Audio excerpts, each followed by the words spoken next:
अनंत कोटि ब्रह्मांड नायक राजाधिराज योगिराज परम ब्रह्मा श्री सच्चिदानंद सद्गुरु साईनाथ महाराज की जय। ओम साई राम। प्रिय श्रोताओं, आज गुरुवार है और आज साईं बाबा का दिन है। आज के दिन साईं भक्त बाबा का व्रत करते हैं और आराधना करते हैं। कहा जाता है कि बाबा अपने भक्तों की सभी मनोकामनाओं को पूर्ण करते हैं। अगर आप इस व्रत को कर रहे हैं तो व्रत कथा करना बेहद ज़रूरी है। कहा जाता है कि व्रत कथा न सुनने से व्रत अधूरा रह जाता है और व्रत कथा सुनने से व्रत पूर्ण माना जाता है। तो आइए चलिए शुरू करते हैं साईं बाबा व्रत की कथा। ओम साई राम। कोकिला नाम की एक महिला अपने पति महेश भाई के साथ एक शहर में रहती थी। वह बेहद ही धार्मिक, आस्था और विश्वास वाली महिला थी। कोकिला और महेश भाई का जीवन स्नेह और प्रेम पूर्वक व्यतीत हो रहा था। कई बार महेश भाई कोकिला से झगड़ा कर लिया करते थे, लेकिन चुपचाप अपने पति के क्रोध को सहन कर लेती थी और कभी भी बुरा नहीं मानती थी। कोकिला के पति महेश भाई का काम ज़्यादा अच्छा नहीं चल रहा था। काम में परेशानी के चलते वो ज़्यादा समय घर पर ही बिताते थे। उनका व्यवसाय ठप हो गया था और इसी के चलते उनका स्वभाव बेहद चिड़चिड़ा रहने लगा था।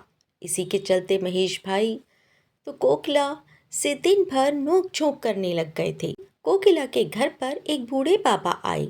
दोपहर का समय हो रहा था। बाबा के चेहरे पर गजब का तेज था। उन्होंने कोकिला से भिक्षा मांगी। कोकिला ने उन्हें दाल चावल दान में दे दिए। फिर कोकिला ने बाबा के सामने हाथ जोड़े और बाबा ने उसे आशीर्वाद दिया।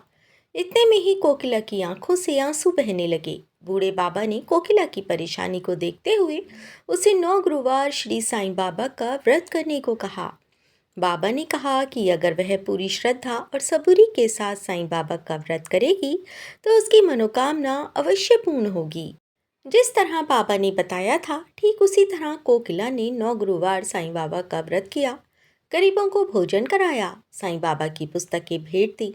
इसके बाद कोकिला का पति उसके साथ झगड़ा नहीं करता था। महेश भाई के व्यापार में वृद्धि होने लगी।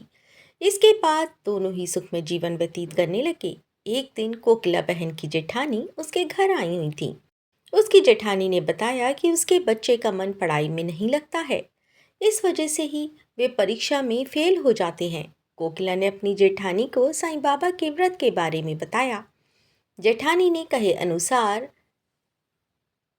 9 गुरुवार श्री साईं बाबा का व्रत किया। कुछ दिनों में ही उसके बच्चों का मन पढ़ाई में लगने लगा।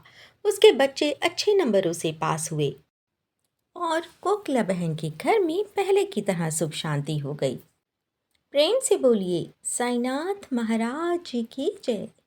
प्रिय भक्तों, साईं बाबा के इस व्रत से, जैसा कि कोकिला बहन की कहानी में बताया गया है, कठिन समय में नौकरी धंधे में लाभ होता है, परिवार से कलह दूर होती है और समस्त मनोकामनाएं पूर्ण होती हैं। आप सभी से निवेदन है, अगर आपको कथा पसंद आई हो तो एक लाइक अवश्य करें और ऐसी ही कथाओं को सुनने के लिए आप हमारे चैनल शिव हृदय को अवश्य सब्सक्राइब करें। ओम साई राम। जय साई राम।